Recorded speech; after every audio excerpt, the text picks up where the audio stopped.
Big news this week. David Johnston, former Governor General and ex-member of the Pierre Elliott Trudeau Foundation Board of Directors, came out with his report on Chinese election interference. No surprise here. He didn't recommend a public inquiry. David Johnston has become synonymous with Mr. Cover-Up. That's all it's about. These sources, they are regular consumers of little pieces of information, as you say, so they can see the bigger picture. So in that context, my question was more why these people, knowing the bigger picture or how things work within and how these small pieces should be interpreted in a bigger picture, why would they still go to media? But my follow-up was more when you met with the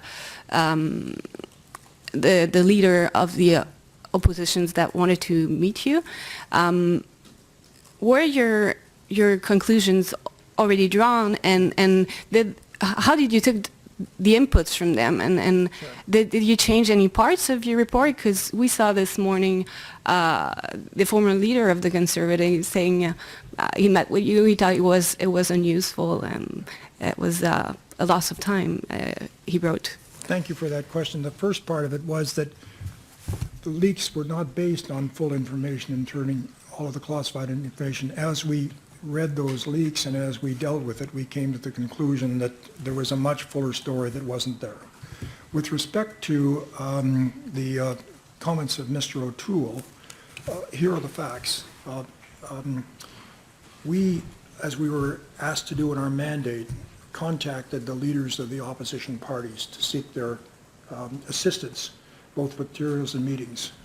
On 4 different occasions, we approached the leader of the opposition, Mr. Poilievre. On 4 occasions, we did not get a response to be prepared to meet with us. On one occasion, he sent a short reply that was not responding to the materials we needed. And as we came to the May 23rd deadline for our report, wanting to hear from the Conservative Party, and we did have the documents in which they set out allegations with respect to, I think, 11 different ridings, and we considered that going back to late April, early May. But round about May 23rd was the deadline from our report. We sought a meeting, and Mr. O'Toole responded quickly for a meeting, and that was on this past Wednesday, Sheila. A very helpful, lengthy meeting.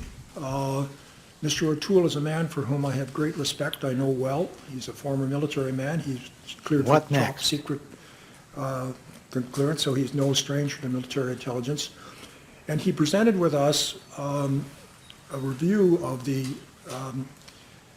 matters covered in the media and some modeling elections, in his view that in perhaps a minimum of 4 or a maximum of 9 instances, constituencies' results were affected by that.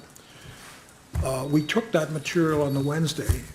We did indicate that our report was, a part of our report at that time had gone for translation because we were trying to deal with, but it was not final. We considered those materials with care. We responded to them with positions in our report, and we set them out.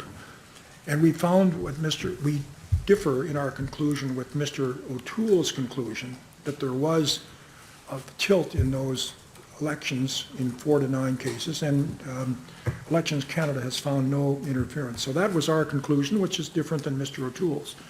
What he did also present was his very earnest and well thought out concern for the machinery of government and handling securities intelligence.